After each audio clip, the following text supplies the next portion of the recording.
Welcome back my channel educational R K point. तो चलिए, teaching aptitude की हम सीरीज है तो सीरीज करते हैं कंप्लीट। बाकी आपकी सारी इंग्लिश स्पेशल हो चुकी है, जीके की स्पेशल आपकी आज होने वाली है जो कि आपकी हो चुकी है ठीक 12 बजे।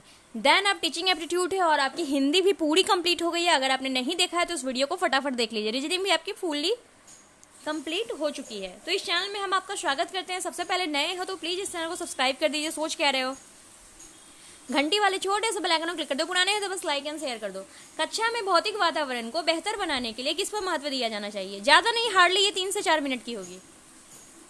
तो वायु प्रदूषण पर नियंत्रण और ध्वनि प्रदूषण पर क्या था रोकथाम। कारगर शिक्षण कुल मिलाकर किस प्रकार का है? तो कारगर शिक्षण अध्यापन को व्यवसाय के प्रति अध्यापक की रुचि सबसे ज्यादा इंपॉर्टेंट होती है। एक कॉलेज की अध्यापिका वास्तव में विद्यार्थियों की सहायता करती है यदि वह क्या? तो यदि वह विद्यार्थियों को प्रश्न पूछने के लिए प्रोत्साहित करती, देन तब। कक्षा का नायक का चयन करते समय अध्यापक को किस बात का ध्यान रखना होता है?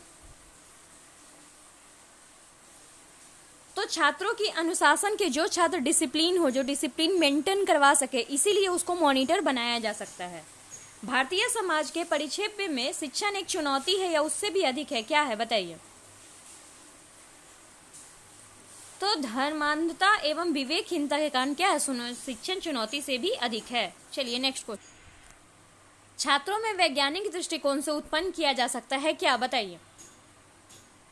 तो तर्क एवं संगत विचारों का प्रस्तुतिकरण। छात्रों में तर्क मतलब क्या? आप तर्क देने लायक बन सको। नेक्स्ट चलते हैं। अध्यापक को निम्न में से किसको महत्व देना चाहिए, यानी कि किसको इंपॉर्टेंस देना चाहिए? बताइए। तो कक्षा में समर्पण भाव से शिक्षण करने को क्या है? वो समर्पण अध्यापक को महत्व देना चाहिए। देखिए, जब तक आपको शिक्षा के प्रति रुचि नहीं रहेगी ना, दुनिया का कोई भी इंसान है वो आपको पढ़ा कभी नहीं सकेगा। यदि किसी कक्षा में अधिकांश छात्र प्रायः सोते हुए देखते हैं कि क्लास हम भी लेते रहेंगे और बहुत लोग वीडियो ऑन करके सो जाते हैं, तो देखिए आपका क्या है। तो क्या है? छात्रों में कोई कमी हो सकती है, कक्षा के भौतिक वातावरण में कोई कमी हो सकती है, शिक्षण में कोई कमी हो सकती है, आपको इंटरेस्टिंग नहीं लगता होगा। अच्छा शिक्षण प्रकार क्या है बताइए। तो अच्छा शिक्षण प्रकार है शिक्षण व्यवसाय के प्रति ईमानदारी और निष्ठा की। क्या है? तो ईमानदारी और निष्ठा की। बताइए। प्राइमरी स्तर पर छात्रों को मातृभाषा के भाषा के माध्यम से पढ़ाना होता है, क्योंकि क्या? तो उपरोक्त में से दोनों। इससे बच्चों की शिक्षा स्वाभाविक वातावरण में मिलती है। इससे क्या? अध्यापक को अनुभवों को बांटने में सुविधा मिलती है। क्या अभिभावकों को अपने बच्चों को गृह कार्य करवाने में देना चाहिए? बताइए।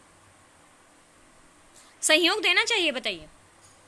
हाँ, इससे अभिभावक में यानी कि जो बच्चे के माता पिता है प्रगति का पता चलेगा। चलिए नेक्स्ट।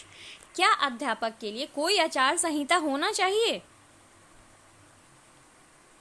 हाँ, क्योंकि इनमें उसकी क्या है? जवाबदेही बढ़ेगी। नेक्स्ट चलते हैं। निम्न में से कौन सा कथन सत्य नहीं है?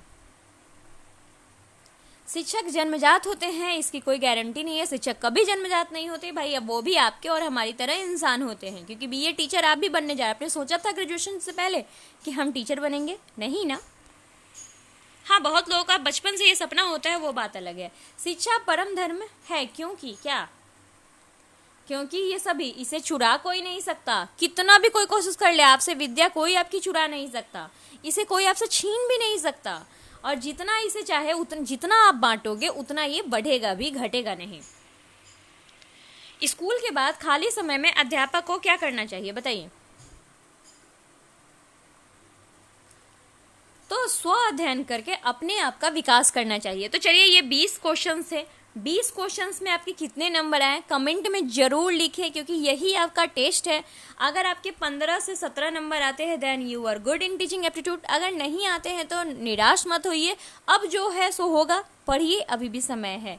तो इसी के साथ मैं आपसे विदा लेती हूँ। मिलूंगी नेक्स्ट वीडियो में, यानी कि हिंदी की क्लास में। Thank you for watching us.